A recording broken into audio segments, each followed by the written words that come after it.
पक्का तुम्हारी बुआ आई होगी। जाओ बेटा देखो, अगर तुम्हारी बुआ आई होगी ना तो कह देना मम्मा घर पे नहीं है। जाओ। नमस्ते बुआ।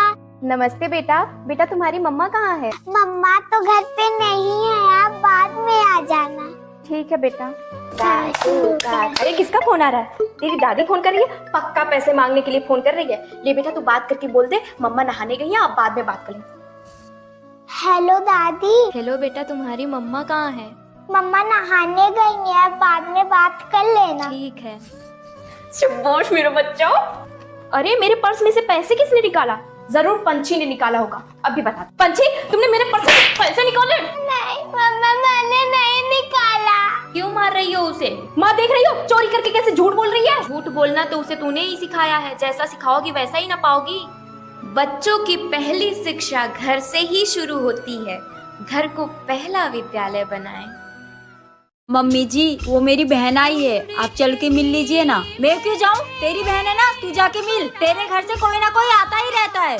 मम्मी जी, वो मेरी बहन को नाश्ता देना है। आपने नमकीन बिस्किट कहाँ रखा है? दे दीजिए ना। तेरे मायके से कुछ नहीं आए या तेरी बहन कुछ लेकर नहीं आई? कुछ नहीं है, जा जाके पानी पिला के भेज दे उसे।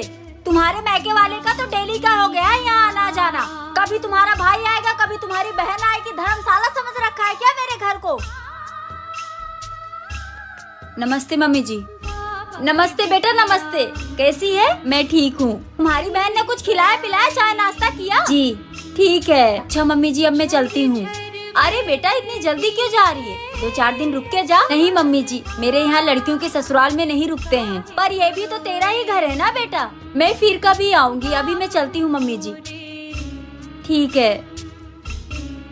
जिस घर में ऐसी सास हो वो घर किसी। माँ जी, मेरे माँ का फोन आया हुआ था। मैं पिछले 3 साल से मायके नहीं गई हूँ। क्या मैं इस गर्मी के छुट्टी में अपने माँ से मिलने चली जाऊँ? फिर शुरू हो गई मायके मायके। क्या तेरा यहाँ घर परिवार नहीं है? मुझसे अब ये काम काज नहीं होते हैं। जब इतना ही मायके जाने का शौक था तो शादी ही क्यों की? पड़ी रहती वहीं। माँ प्रणाम। अरे हिमाक्षी बेटा, दीदी ये लीजिए पानी। बेटा इतने दिनों के बाद आ रही हो, अपने इस बूढ़ी माँ की याद नहीं आती?